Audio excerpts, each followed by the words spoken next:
Before you were born, you could see, hear, experience, taste, and feel.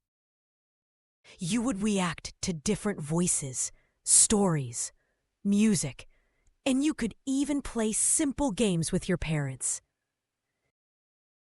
And it came to pass that, when Elizabeth heard the salutation of Mary, the baby leaped in her womb.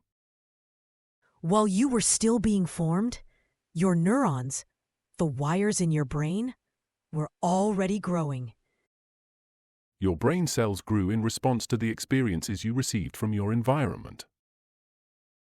You didn't have mature adult emotions, so you just responded according to what you perceived. If mother was happy, you grew happily. If mother was stressed, your brain grew more anxious wires. Any violent or negative situations, and you believed that was aimed at you. The day you were born, you really felt like things were starting to look up. Your brain cells are continuing to grow according to your everyday experiences. Maybe you had a rather traumatic birth. The medical staff had to use forceps or a C-section. Sometimes we get a bit caught up in the cord and we get traumatized. What is perhaps the worst is that some of us had an immediate separation from mother. Whether they put us in an incubator or, quite simply, we were adopted. Children easily become dysfunctional from a lack of mother. So, what can come out of all of this? If you perceived a certain amount of negativity as an infant, you may have developed brain cells that hold an unconscious belief such as, "I shouldn't exist," or "I am not wanted." Once early trauma has altered a growing brain structure, it leaves us with permanent, subtle deformations. By the age of 3, you have roughly 1,000 trillion synapses already formed in your brain. This is the highest number you will ever have. Your brain is now permanently wired, shaped by the daily experiences you received over your first 3 years. This is who you are and who you will be. Train up a child in the way he should go, and when he is old, he will not depart from it. Proverbs 22 verse 6. If you had a warm, loving environment in your infancy, you are more likely to expect the outside world to be the same.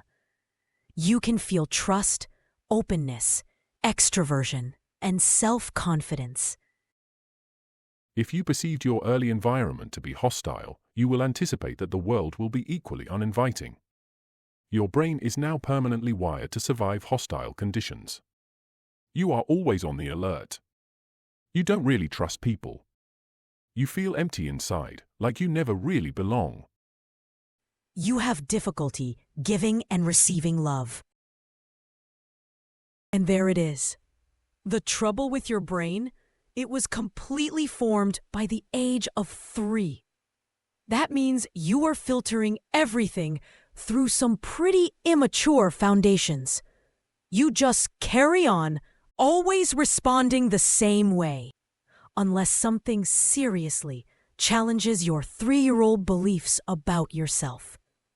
All the things that happen to you happen to plenty of people. But you filter your events through your mind, and that affects how you respond. The imperfect programming in your infancy doesn't mean a permanent life sentence.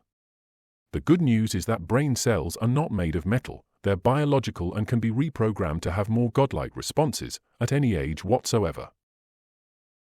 As you know, your brain is your soul, that place that keeps all your thoughts and all your feelings.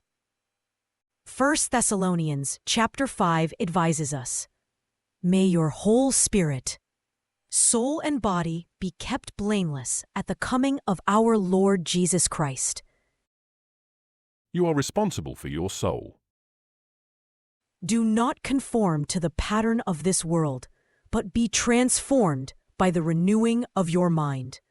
Then you will be able to test and approve what God's will is, His good, pleasing, and perfect will. Romans 12. If Paul was here now, I'm sure he'd want to close with this from Philippians 4:8. Whatever is honorable, whatever is right, whatever is pure, whatever is lovely, whatever is admirable, if anything is excellent or praiseworthy, think on these things.